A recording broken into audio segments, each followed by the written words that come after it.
let the ladies speak. There we go. Hey, there it is. So good to have you with me today. Welcome to today's mini class where we are going to do a full iris assessment and show you how I do this in a clinical setting. Now, I'm just looking at the people who are attending. So good to see some students, some graduates, some new people with us. So good. And just want to remind you, if you're joining from your phone and you want the replay, you need to make sure that I know what your email address is, right? That's really important. So, you can, if you're joining from your phone and you really want, and you want the replay, which I'm assuming you probably will because you're on your phone, make sure you just private message me your email address to make sure I've got that for you. Okay, I just want to make sure you've got it and that I've got your email so that you can have the replay. All righty, so thanks for being here. I appreciate you taking time out of your Wednesday afternoon. It is Wednesday today, isn't it? Thursday, maybe it's Thursday today, Thursday afternoon. Oh dear, that's bad. I took 2 days off at the beginning of the week. That was my summer vacation this year, pretty much. And so I'm kind of not sure what day of the week it is. Thursday, I believe. All right, good thing I've got a calendar. We're going to keep the introduction really, really short today because I really dislike it when I get on a call or on a Zoom like this, and the person who's presenting it spends like half the time doing their hero story. Suffice it to say, I've been a holistic practitioner since 1980, 81. I am a master herbalist, a natural nutrition clinical practitioner, and a level 3 IFA certified iridologist. I started out as a Jensenian iridologist when I first started my practice back in the very early 1980s, and got really frustrated with it and decided I was going to leave iridology because it wasn't working. And that's when I had the opportunity to learn constitutional iridology, and that completely turned me around. And it just made the world of difference in the way I practice and the way I teach. And so I'm just so glad to have this opportunity. In my clinic, I work with a lot of infertility, PCOS, high-risk pregnancy. I also do a lot of work with menopause and postmenopause since my clientele is aging with me. And I teach classes. I love teaching. We've got some of my current students, some of my graduates with us today. And it's so good to see everybody. I'm going to ask you each to just say hello in the chat box. Find that webinar chat box. Don't use the Q&A box because I think I've got it disabled. Say hello, just so that I know you know how to use that, because this needs to be interactive. You need to be able to ask questions and answer questions using that chat box. So there we go. A couple of you are being bold and brave. And there we go. We're getting there. So good. So good. The more you are interactive with me, the more information you will get out of me. That's just how this works. You fuel me with your comments. I've written several books that were self-published, so they're all now out of print, but I've also designed and taught many different courses on herbology, on women's health, on children's health. I was a certified prenatal educator for a while, and master herbalist. Of course, I'm teaching herbal courses and, of course, teaching iridology courses, specifically because I am one of only 10 level 3 certified iridology instructors in the world. I love teaching, and so that is part of the reason why I do these little mini classes, but I also do them because I want to get the right information out there. I want to get current, up-to-date information out there. I want to tickle your fancy just a little in the hopes that, maybe one day you'll be one of my students. I'm affiliated with these other professional organizations as well for nutrition and for herbalism. And I really think it's important to have these affiliations. These affiliations require that I do CEUs every year to prove that I'm keeping my credentials up, that I'm keeping my studies up, that I'm up to date. And I think that is so important in iridology and in nutrition and in herbology, right? A lot of people are teaching from information that's 50 years old, and there's so much more information about everything now. And so we want to keep current. There we go. That's enough of an intro. Hello, we've got Arizona and Michigan and Texas, and I know we've got some people here from Quebec as well. And so good to have you with me. All righty, let's hop in. So when I'm working with a client in my office, We see them for the first appointment. The first appointment is typically about 75 minutes long. That allows me to do just some basic intake work, get their iridology photos, get the photos loaded up onto the computer, and then do some deeper investigating and questioning and correlating symptoms to what I see in the eyes. And then I've got time to create the protocol right then and there and to educate my client about what we're going to be doing. So I like to see my clients about once a month for about 4 months. And in that time frame, we are working through building a wellness program for them. I don't ever take a client in on a first appointment and do a clean sweep, because most people need so many dietary changes, so many lifestyle changes, and would benefit from a lot of supplements. And supplements, I usually mean herbs. And if I was to do all of that in one appointment, they would just run screaming. It would be too much. They wouldn't be able to do it. And I know it because that's how I was taught to do it when I was a Jensenian iridologist. And they did almost run screaming. They often would not come back because it was too much. They couldn't do it all. Since then, I've learned that I build the program step by step. We modify a few things at a time. We get them getting results that keeps them wanting to come back, wanting to stay the course and to build. And so that is exactly what we do. After I've done those first 3 or 4 appointments with them, and when we're all feeling like we're making really great progress, then we'll cut it down to maybe every 3 or 4 months for a couple of appointments. And if things are still going great, which they often are, I will suggest doing 1 or 2 appointments a year. And so these appointments now are mostly to prevent further problems. I have my clients bring in lab tests so that we can compare previous labs to current labs, previous symptoms to current symptoms, so that we can look and say, well, your blood sugars are going up a little bit. We maybe want to nip that in the bud. Yeah, your eyes correlate to that. So your eyes correlate to blood sugars potentially being a problem. Let's nip it in the bud now before the doctor is talking about metformin, right? Or whatever, Giardians, or whatever medication they're using. So that's how I like to set up my appointments, like once a month for 3 to 4 months.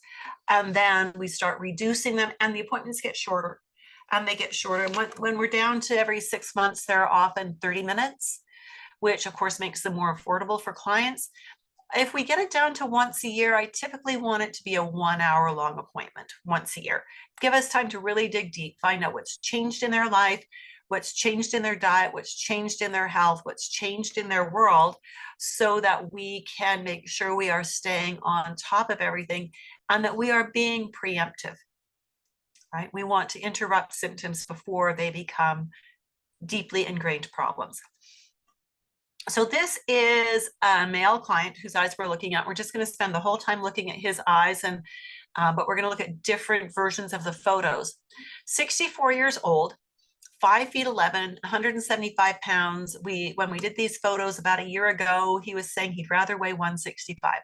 Now, he'd been a client of mine off and on for the last 8 or 10 years, more off than on, which meant that the work that we did originally had slipped. He had not stuck with the recommendations we'd made. He kind of just was getting sloppy. And that's what we do, right? That's what we do as humans. We get all excited, we get on board, we start working on it, and we often kind of just let things slide and we revert to old patterns. That's where he was at. He had done that. So when he started coming back in about a year ago, he was working as a security guard, highly trained security guard. We're not talking mall cop here. We're talking he does security for politicians and for government offices and things like that. So he's well trained. He sleeps well. He loves his work in security, and he finds that it's very low stress. He manages teams and he trains teams and things like that. So he's great. His work involves no shift work because right now he's working in government offices. So it's only daytime hours and weekday hours. So it's great. But he was coming back in because his hemoglobin A1C was 7.2. Anyone know what hemoglobin A1C of 7.2 suggests? Want to see in the chat box, what do you know about hemoglobin A1C and a reading of 7.2? Yeah. Christy Husted, I hope I said your name right, Christy, says anything over 6 is high. And we're seeing lots of people say borderline diabetic. Absolutely. And so that is exactly where he was at, because it should be under 6.4, and we'd really like it under 6. And so he was up there. He was a few pounds overweight. He had been a little sedentary, but by the time he came in to see me with this elevated hemoglobin A1C, he had already made some positive changes, which was very exciting because it meant that we were not starting from ground zero. He was already up one step. He had cut out soda. That's a good thing. And he'd cut back on his snacks. And he was making sure he was getting out for about a 30-minute walk every day. So those are good changes. And I was able to say, well, fantastic, good foundation. Let's build on what you are doing. Really important when we're with a client and we know there's a lot of work to do, to find the positives that they are already doing and to reinforce that. Let them know that those are good decisions, that's laying the foundation that you can work from really well. If they feel validated and like they're moving in the right direction, they're more likely usually to stick with an ongoing program. If we go, well, that's good, but there's a lot of work to do. And yeah, we're just going to have to do a clean sweep today. They're going to walk out going, well, now I am depressed, right? We don't want that. He had been on his own. Also, he'd been doing some supplements. He was taking 7,000 milligrams of omega-3, 1,000 milligrams of vitamin-C, 5,000 IUs of vitamin A, and 400 IUs of vitamin D. So he's got a little bit of a foundation. Now, aside from his hemoglobin A1C being elevated, he also had elevated cholesterol. Are we surprised? Hemoglobin A1C and elevated cholesterol often go hand in hand, don't they? And his blood pressure was up. Is any of this surprising you at all? I like what Charlotte says. Validating is so important. We are here to empower, not to beat them down, not to scare them to death. Does it surprise you that he has that triad of cholesterol, blood sugar, and blood pressure? I see those three as a very common triad, don't you? Let me know if you've seen that in your work, that's a very common triad. One of the other things, and Charlotte's saying, yeah, it goes hand in hand. Absolutely, very common triad. One of the other things that I noticed was he was constantly going,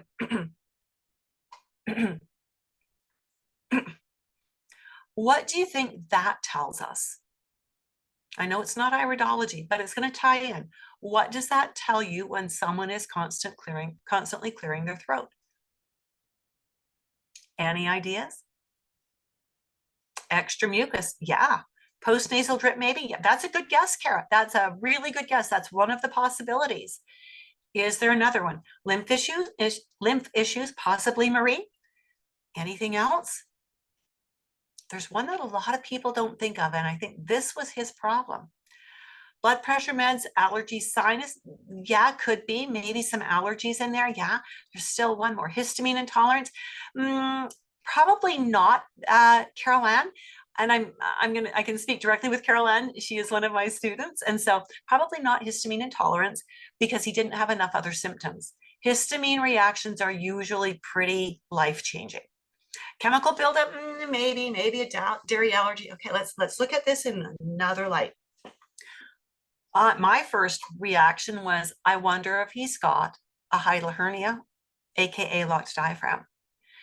Because so often when people have a hiatal hernia or a locked diaphragm, they have reflux, but it doesn't necessarily burn the way GERD does, but it does inflame the esophagus, which makes the esophagus produce too much mucus, which leads to the constant kind of thing. So that was the angle I took it from, because there was nothing to suggest any of these other things would necessarily be an issue. Now, he also reported that he had a dry cough in the morning, which actually goes hand in hand with reflux. Okay. Now I want you to notice that his left eyelid, so we're looking at his face, his nose is right here. He's sitting across the table looking at you. Notice that his left eyelid is a little droopy. That's very common with older people. And we often have to literally get them to go in there and hold the eyelid up or open the whole eye like that in order to get good photos. But we let this one go because we were going to do a few more photos anyways. Sometimes we even need to shoot just the top of the iris and then just the bottom and then just, kind of put it together on our screen a little bit. So let's talk about his eyes. Yeah, Charlotte, acid reflux. Yeah, but he had no burn. So that's a really common problem, right? Is that people can often have a low-grade acid reflux and not have any burn to show for it. And often that reflux will be because of hiatal hernia, okay? Which is undiagnosed, and the doctors just throw a proton pump inhibitor at it if they think they need to, and that only makes things that much worse. All right, so just a quick show of hands. How many of you have an iridology background? You've done some degree of training. I just need to know if I can use the correct terminology or if I need to be more introductory with the terms I'm using. Kara's got some training. Nice. Good job, Kara. Anybody else? Christy's just finishing. Well done. Of course, Angela does. She's one of my graduates.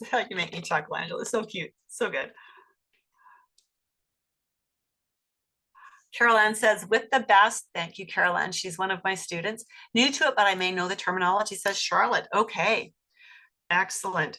And so let's kind of do a mix then. Okay. So when we have blue eyes, we call them lymphatic eyes. That's the proper name for them when we're doing constitutional iridology.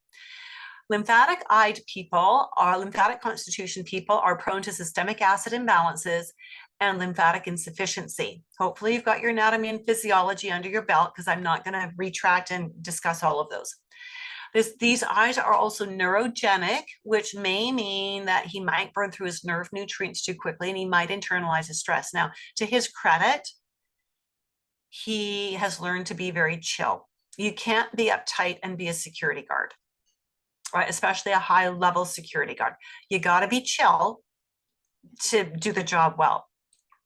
He is over acid, right? He's got a little bit of extra white clouding in his irides. So that means he might be prone to inflammatory processes anywhere in his body. He has an atonic collarette, which means this correlates to his intestinal tract. And this suggests that it might be prone to being a little open and loose and sloppy. Okay, so potentially a sluggish bowel. He is slightly hydrogenoid. There's a little bit of stuff, a little bit of tophi stuff, technical terms for you here, showing up in zone 6, which suggests that he might potentially have sluggish lymphatic system. And these are genetic. Everything we're talking about right now are genetic potentials. They're not guarantees of a problem. Think of this like epigenetics, where the eyes are showing us the epigenes, how he acts, how he treats his body, what he eats, how he rests, how he works out, all those things will determine what genes get turned on and what genes get turned off. So we see the potential here. If he's living a riotous lifestyle, he's going to turn on some bad genes and turn off some good ones. We get him retrained, re-educated to where he's doing good stuff. We turn off the bad genes, we turn on the good genes, okay? He also has a slight lipemic diathesis, just a little bit up here, ever so slight, just starting to form, and maybe a touch of one down here. And so we know then that his liver enzymes have likely been out of balance for a while. You'll remember that the liver takes carbohydrates, turns them into cholesterol in order to make your steroid hormones. And the liver has to work with the pancreas in order to work with those carbs to keep the blood sugars balanced as well. Anyone know how many different jobs the liver does? Because it does way more than just filter. Any stabs in the dark here, Angela? Yeah, over 500. Yeah, the answer is over 500. Some people are now saying up to 650. It's huge. Okay, so looking at his eyes again. So those were just his constitutional markers. So what do I know already? He's prone to generating too much acid. His genetics say, I want to be too acidic. All right. And we know that acid leads to inflammation. And we know that the diet that leads to diabetes is always an inflammatory diet. And if anyone is showing indications of diabetes, they are inflamed. Does that make sense? Did you follow all that logic? Charlotte says it's amazing what that storehouse does. It is amazing what that liver does. All right. So did you follow that? Kara says, yes, it makes sense. Well done. Good job, Kara. Let's get into some other markers. This is the stomach area. When we see that it's got a darker edge to it like this, it tells us that genetically, he is more likely to not secrete enzymes, particularly hydrochloric acid, to digest protein. Okay, so that's going to can cause a lot of issues with elevated acid in the tissues. So when we talk about the body, him being prone to being over acid, we're not talking stomach. We're talking in his blood, in his interstitial fluid, in his body tissues, but not the stomach.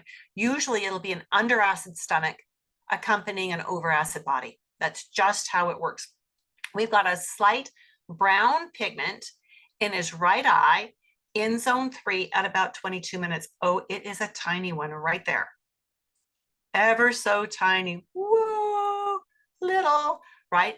That suggests that the liver wants to have an influence on all kinds of things. So medications that he was on hydrochlorothiazide, which is a diuretic for blood pressure. Now, I always suggest that when you do iridology, you need to have, and I need to update mine, you need to have a good drug reference book, right? You need to take a moment to look up every medication your client is on while they're sitting here with you so that you can understand what they're on, sort of figure out why is the doctor recommending this, and understand what effect is it having, because that's going to temper what you do, what recommendations you make, right? He is also on Glumetza, or was on Glumetza, but it gave him diarrhea, so they changed him over to Giardiant. So that is a blood sugar, an oral insulin. He's on Tranlopril, Trandopril, which is an angiotensin converting enzyme inhibitor medication. So that's a blood pressure med. He's on sildenafil, which is Viagra, because the blood pressure medications made it so he could not perform sexually, right? So now he's got to take a drug for the side effect of the blood pressure meds. He's on Mylan atorvastatin. Who comes up with these names? Which is an HMG CoA reductase inhibitor. Basically, it's a statin. And as he's coming in, he's saying, I want to get rid of these medications. I'm going, I can't legally tell you how to do that, but I want you off them too, right? Because every medication creates stress in the body and creates side effects. Now, there are meds that are critical. Like if you are a type 1 diabetic, do everything you can to help your pancreas work better. But if you still need injectable insulin, then you'd better be using it, right? I mean, just saying, there are times when medications are necessary, they're life-saving, but it's not 5 or 6 meds every day, all day for most people. So know your client, know their meds. Is this making sense so far? All right, now we're changing the lighting. Did you see the difference? So here we had frontal lighting. Lighting is coming from the front, which is great for seeing color. It's great for seeing the darker edges here, for seeing the edge of the stomach ring. When we turn off one of the lights, we now see creases in the eyeball, in both eyes. So the fact that he is chill is a bit of a lie. Just a bit. He is really good at looking chill because you gotta be calm. You gotta look calm when you're a security guard. You can't be flying off the handle. These wrinkles are called contraction furrows. And they tell us that he very likely burns through his nerve nutrients very quickly, right? So medication ring, Charlotte, that's a term I'm not familiar with. I'm wondering if you mean the white ring that we see around the outer edge of some people's eyes. The reason I'm asking is because we don't see in the eyes the buildup of medications. But we do see in the cornea if the pancreas and liver have not played nicely together, and we are running the risk of a liver enzyme imbalance that could be messing with either cholesterol or blood sugars. I refer to the one other med leads to that medication. Oh, got it. Yeah, that one drug follows another, follows another. Got it. Thank you for that explanation. I appreciate your clarification there. And it's true. It is true. You take one drug like the blood pressure med, makes it so a man can't perform sexually, so now he needs Viagra. Well, Viagra does other things. He might need something else. So yeah, it is. I totally thank you for explaining what you meant there, because it is very sad, and it's all because the meds are working on a symptom. They're not working on the root cause. So contraction froze, burns through his nerve nutrients, likely internalizes his stress a little bit, but is a really good actor. Poker face, totally calm, can handle any situation, and you would never know that he is sweating bullets, right?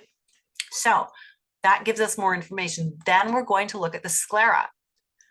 And I'm actually back here. I am going to ask him things like, do you tend to be gassy?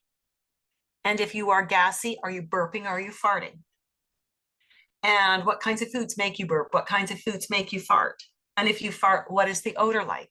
That's giving me volumes, and I can see that the issue is going to be proteins. And if he's farting, it's going to be stinky, and everyone's going to want to leave the room, right?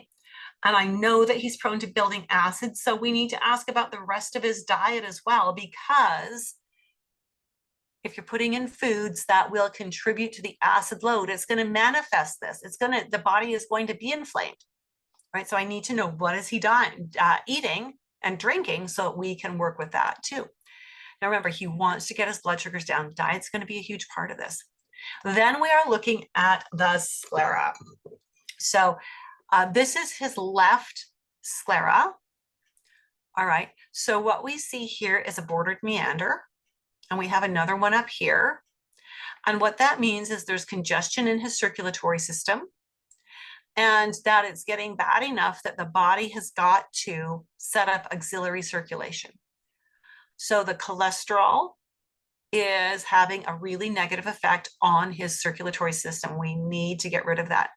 He's got lots of little non-bordered meanders that, again, are saying that he has got congested circulation, but it's not as advanced as this one. So this is affecting specific organs, but we can assume that if specific organs are affected, the whole body will be affected, at least to some degree. We can see right here at the end of this blood vessel, if you're doing this on a phone, I apologize, you might not see this. Those of you who are on a computer, if you look really closely, you're going to see that the end of this blood vessel ends in a little bit of a bluish kind of a dead end, if you will. That could be the beginning of a fermentation sign, which would mean not processing his carbohydrates well, that they're fermenting in his body, which can go one of two ways, or I see this often one of two ways. It's either throwing him towards a yeast issue, or throwing him to, oh yeah, insulin resistance, type 2 diabetes, because that's not handling your carbs properly, right? I also noticed that in behind here and down in here, there's a little bit of yellowing in the sclera. What does yellowing in the sclera mean? Carol Ann is asking, does that mean he has anxiety tetanic? Absolutely. And Carol Ann, you are absolutely right. Marie, good job. The yellowing in the sclera is a liver thing. Liver is not happy. It's not conjugating the bilirubin properly. And as long as it's not doing that, we're going to see yellow in the sclera. Now, there's a lot of other things that we could talk about in here, but they're not relevant to his blood sugar issues. We're only really going to focus on things that talk about blood sugar. Angela, you got that liver one right again. Good job. So this is his right sclera. Again, we've got lots of meanders. Lots of meanders. So we know that he's really spent some time working on congesting his circulatory system. We want to look right down here again, and we've got another blood vessel ending in a little kind of a ball, which is suggesting, is that also going to become a fermentation sign? We wonder. We've got blue-gray clouding in his sclera. That suggests that he's got challenges with his circulation and oxygenating his blood. You usually see this in someone who is much older than in his mid 60s, usually much older. I usually don't see this till someone's in their mid 70s unless they've got some really significant circulatory issues going on. So this is very worrisome, right? Now, again, for the purposes of this first appointment and this first iris analysis, we're really focusing on what do we need to do to start getting his blood sugars down, that hemoglobin A1C, the cholesterol. What are we going to do to work on his blood pressure? Those are his current concerns. And that might have an impact on this as we get those happening, right? Everything is connected. So let's go back to where we started. His primary concerns were the hemoglobin A1C, the cholesterol, the blood pressure. He wants to be well enough to get off the medications. He had a conversation with his doctor, and his doctor went, well, yeah, if you can improve your numbers, we'll take away the meds, with that kind of a voice that goes, yeah, you can try, but it won't work. It never does. Nobody's ever done it, so nobody does it. So yeah, you can try. And if you're successful, we'll talk about the meds. So when we look at his stomach zone, and we know that he probably doesn't break down protein well, and we've got that bit of a beginning of a lipemic diathesis happening, that gives us lots of information just even right there. His breakfast originally was steeped tea with a cinnamon bun or a muffin. Anyone see any problems in that breakfast for someone who's got hemoglobin A1C issues? If you do, just give me an oh yeah in the comments box. Anyone think a pure carbohydrate breakfast, sugar spike? Oh yeah, yep, okay, fantastic. But it's so common. Charlotte, you are right. It is so common. And Angela says he needs protein. Yeah, and he does need protein. Fantastic. Lunch or mid-morning snack, grapes or an apple or a banana or an orange, or sometimes he'd have Cheerios, a bowl of Cheerios for his mid-morning snack, or a Fiber One bar. Anyone see a problem there? He's wondering why things aren't working out. Not eating good enough food. Yes, food choices are not great. His insulin stays elevated. Yeah, high sugar foods, absolutely. So what we've got here is he has breakfast, and then if he's got a carbohydrate breakfast, and if 2 or 3 hours later he's having a high carbohydrate snack, that insulin goes up and it stays up. The longer the insulin stays up, the more resistant the cells become to accepting it. It's like, oh yeah, we've seen that before. We don't need to talk to you, right? And so we actually need the insulin to come down between meals. So the next time the insulin comes around for the next meal, the cells go, oh, yeah, we've been waiting for you. Come on in, right? His lunch would often be a sandwich, white bread with lunch meat or tuna or egg salad. Well, at least there's some protein there. White bread's not great, but at least there's some protein. His wife is a flight attendant, and she's often gone for 4 days at a time, which means he's home alone a lot. And when he's home alone a lot, he'll order in pizza, or sometimes he'll do meat and potatoes, or he'll do pasta. But it's a lot of carb. It's a lot of sort of fast food kind of stuff. He doesn't drink much water. We're going to change some things here. So in these eyes, there's actually not a lot of markings, right? There's nothing that says liver here or pancreas is way out of line. We've got some sclera markings. We've got some stomach markings. We've got the over acid predisposition. So we don't have a lot of markings that help explain everything, but we're going to work with what we've got. I will tell you, diet and digestion are probably the two most important things to address first. And we can do things with addressing his symptoms and the chemistry as well. So the first recommendation we made was to change his breakfast to be eggs and sauteed vegetables. I suggested that he could, because he's alone most of the time, batch prep a whole bunch of vegetables, keep them in glass jars in the fridge in like 1 serving containers, and just throw those into the frying pan with a little bit of water first thing in the morning, saute that. When they're almost done, push them to the side, throw some eggs in there, get your eggs going, right? If he wanted a snack, I wanted it to be a tart apple with some nut butter, right?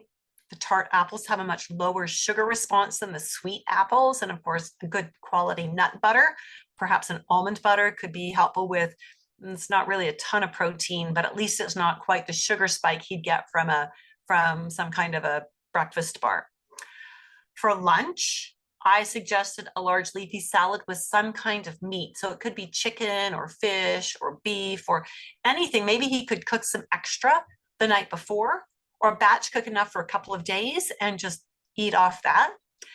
And I really wanted him to think about making his salads interesting, right? Throw in some different kinds of tomatoes. You know, you can get packages of tomatoes in the grocery store, the cherry tomatoes where there's yellow and orange and green, but the green are ripe and black and you name it. So I suggested playing with that, throwing in maybe some celery, some cucumber, some peppers, throw in some pumpkin seeds or some sunflower seeds, just to get some variety. And I'm fine with him putting a salad dressing on that. I just don't want it to be from the inside aisles of the grocery store. If he's not making his own, I want it from the refrigerator section of the grocery store. Marie says liver support foods like these. Absolutely. And your leafy greens are also liver support, right? Parsley is a liver support. Celery is a bit of a liver support. So absolutely get him incorporating those into his daily eating. Wanted him to really support with more protein. We talked about how big is a serving of protein. Now, he's a decent sized fellow, so I really wanted him to be hitting 30 grams of protein per meal, which is a lot, right? That's like 4 eggs if he's doing just eggs for the protein at breakfast time, right? That's going to be in the neighborhood of 6 to 8 ounces of some kind of meat at lunchtime. A can of tuna is about, let me just think, I want to say about 40 grams. So it'll be nearly a full can of tuna if he's doing that. Not that tuna is the best choice, but it's protein, right? And we recommended that he should be walking for 30 minutes a day. So we've done some big changes. We really swapped out his breakfast, got him thinking differently about his snacks, got him thinking differently about his lunch, got him thinking protein. I normally wouldn't do that much with a first time appointment, but, you know, he knew what he was supposed to be doing. We had talked about this years previously. So I just hit the floor running with him. And I said, you know what? I'm going to refresh your memory of what you know you're supposed to do. We're going to build on that. And he was good with that. We added some L-arginine because it has the nitric oxide, which is a vasodilator, which can help to reduce blood pressure. And we added berberine IR, which berberine is a brilliant liver support and it is fantastic for insulin resistance, right? Second appointment, worked off the very same set of photos. You know, we're not going to see changes in the iris because of what we're doing. Some of you might have learned that you do see changes. I'm here to tell you after 40 years, no, you don't. And anyone who shows you before and after pictures, I'll show you what's wrong with the tech on their photos to come up with photos like that. So we didn't reshoot photos. The sclera can change it can change fairly quickly, but not in a month, right? Not at least the kinds of changes we're looking for. So we'll reshoot his photos annually kind of thing. And so with this, this time he brought in labs and the doctor flagged low potassium. Okay, so I wasn't going to be overly concerned. We did tuck in a herbal supplement to build up his potassium again. This time we did add protein digestive aid. Right, we're building the supplement program slowly. I need him to wrap his mind around being consistent with that. We added the herbal potassium, we kept the berberine and the arginine, the L-arginine. And in his second appointment, yes, he's still on the medications, but his blood pressure was 118/71, well controlled. So this is a really good start. It's not where we're going to end up. Third appointment, I suggested adding resistant exercise daily and that he maintain the 30-minute walk after one meal every day. Charlotte says, I think we all know, we just don't do it. Isn't that the truth? Isn't that the truth? We all know more than we do. And sometimes we just need someone to remind us of what we know and to help us put it into context for us. Because, I know a lot, but sometimes deciding what I should do for me, I can't see what I need to do because I got all the details floating through my head. Right. So I go to one of my A team members, right? A team members, and I'll discuss things with them, and then they'll help me sort out a program, and I'll work with their recommendations, because we're not really our own best patients, are we? Our own best clients. So what we have with him is 6 months into this program, his sugars were coming down enough that his doctor said, yeah, we're almost to where we are going to stop some meds. I just want to pull his file really quick because I just saw him again just a few weeks ago. And it was really, really exciting. Okay, really exciting. He has been super consistent. I'm talking you poster child for everything to do to get your blood pressure, cholesterol, and blood sugars under control and take off 10 nasty pounds that have been bothering you for a decade or more, right? Poster boy, doing such a good job. So, get this. His random glucose, not the same as hemoglobin A1C, was down to, it was in the normal range of 5.9. His triglycerides were now normal, 0.49. His total cholesterol was now normal at 2.9. His HDL is down to 0.98, which is actually below normal. His LDL is 1.68, which is normal. His hemoglobin A1C is down to 6, dropped it from 7.2. So 6 is still a little bit above where we want it, but moving in the right direction. So the doctor has now taken away everything except the myelin atorvastatin, and he's on the erbiumine perindopril, the blood pressure angiotensin converting enzyme inhibitor. So he's down to 2 meds. And the doctor has said if he keeps up this progress, he'll be off these 2 meds within 6 months, which we are so excited about. Carol Ann says it's hard to stick to things when we start to feel better. Oh, Carol Ann, isn't that the truth? We start to think one little cheat won't matter. I can handle this. My body will handle that. And it's like, nope. If your body has struggled under the weight of that activity previously, it will struggle again. We started seeing his numbers change six months in. And at this 1 year mark, his numbers are brilliant. And I'll be seeing him again in about 6 months. He'll get his labs done in January again. So we'll do another appointment then. And did we change his program? So protein digestive aid, omega-3, Power Beats. We've included a Power Beats blend for him. The potass, we're keeping that potassium level with him. The berberine IR, and we've added an adrenal complex just to keep things going, because I think that's going to have an impact on the blood vessel tension. That would be my best guess. And he is monitoring his blood pressure and doing very well with that. His diet is, he's not doing eggs for breakfast, but he's doing a plant-based protein shake in the morning. And to that shake, he adds the greens, a greens powder, the beet powder, and we're getting him to make his own kefir. He loves making things. So he's making his own kefir for the shake. Lunch is a huge big salad and a protein of some sort, chicken or whatever. Supper is a salad, usually with eggs or chicken, and he's drinking water. Like he's drinking a couple of liters of water every day, or a couple of quarts if you're in the US. So, and he's no longer doing pasta. He has virtually no bread, so he's cut out the sandwiches pretty much completely.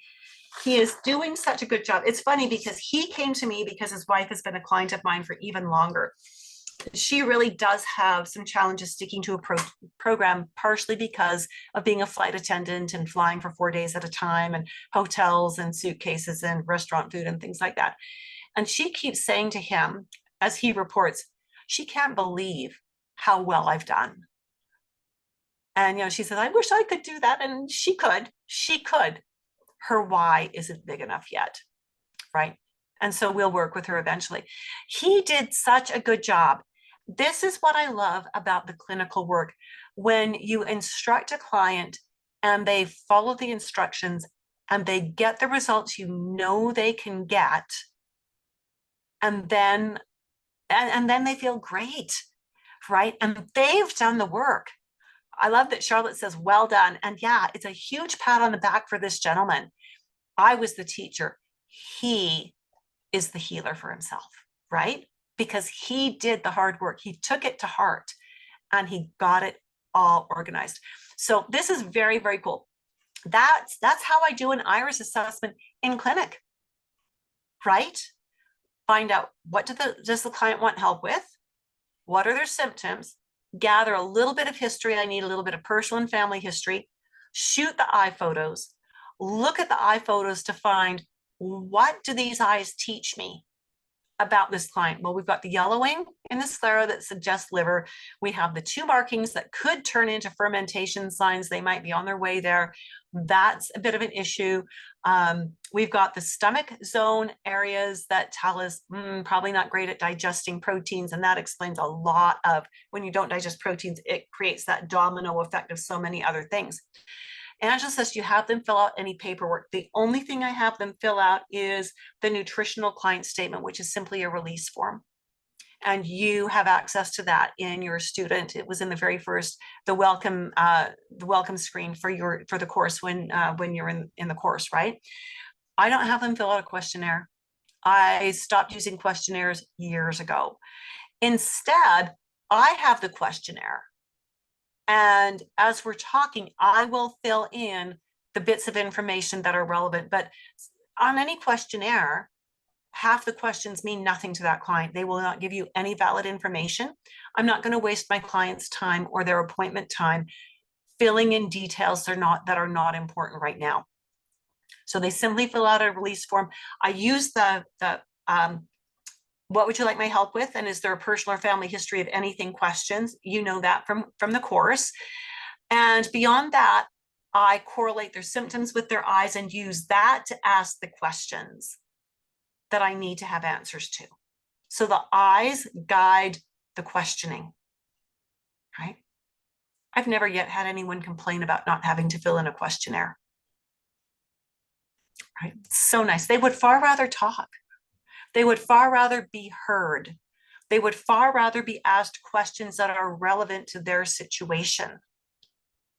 No one wants to be treated like the person before and the person after. Everyone wants to be treated individually. And that is exactly what doing iridology the way I do it does. People feel heard. They know I've heard their concerns. I've taught them about their eyes and taught them how what I'm seeing correlates to what they're feeling and what's going on in their body. That empowers them when I educate them about instructions about things they can do, a dietary change, a supplement they can use. Now they understand why I'm recommending it, right? And that increases compliance, which increases results, and everybody gets to win. Carolyn says, love your model. Charlotte says, this is so incredible. Charlotte, it is. It is so amazing and wonderful. Iridology is my absolute favorite thing to do. I love doing iridology with my clients. It creates such excellent rapport, and it helps me to go so deep so quickly with my clients rather than wading through 5 pages or 10 pages. I've had some students in my class who said they started out with a 20-page questionnaire. If a practitioner gave me a 20-page questionnaire, I wouldn't fill it out. I would leave. I would say, you know what? I want to be heard. This is irrelevant. I want you to hear me, hear the tone in my voice, hear the words that I choose, watch my body posture. That's going to tell you more than a 20-page questionnaire will ever tell you, right? It's about connection. So there we have it. That is how to do an iris assessment truly. And I did a lot of talking through that, didn't I?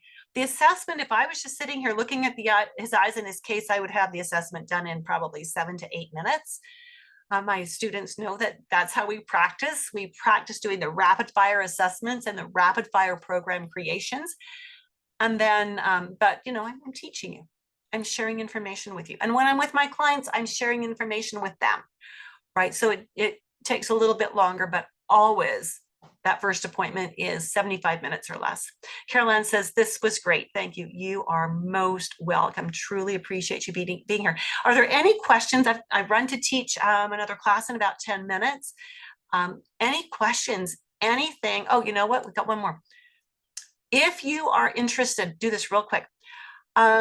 Interested in learning more about the Dynamic Iridology Assessment System course, the next course starts on September 11th. It meets once a week for about 2.25 to 2.5 hours per time for 20 classes. Yeah, it's nearly a 50-hour in-class program. This link, Iridology Education / course info. Oh, I wish I had that where I could copy it. That was an oversight on my part.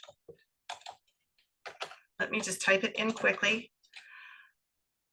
See if I can get my fingers to behave. Carol Ann says, Judith's class is truly amazing. It is a must. Oh, so thank you for that. Really appreciate that, Carol Ann.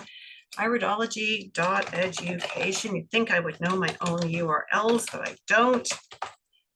Okay, there we go. So if you're interested in more information about the course, there's a typo in there. Okay, don't copy and paste that one. You've got to make it the education, not educaton. Education. Iridology.education / course info. Angela is also a graduate. She says she agrees with Carol Ann's statement.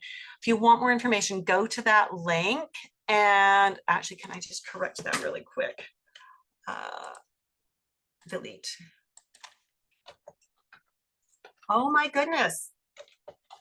Someone who's a better keyboarder than I am should be typing this in. I'm a better teacher than I am a typist. There we go. There, it's corrected. Fantastic. Check it out. See what you think. In this, if you like what you're seeing, there's an invitation for you to schedule a time to speak with me about the course. You have to speak with me before you can enroll, right? I want to get to know you. I want to make sure that the course is what you're looking for. I want to make sure that you've got the anatomy and physiology prerequisite that you need in order to do this course. So if this sounds interesting, go check out that link. And then if it's still feeling interesting, if it's feeling good, then schedule a time to chat with me and we will talk about the entire course. I can give you a tour of what the student site looks like and we will work from there. So the purpose of the course is to teach you iridology, constitutional iridology at a professional level, so that you can work with your clients very effectively. It is a fully mentored course, as in you get mentored during the course and even after the course is finished. It's for people who have a college level anatomy and physiology course under their belt.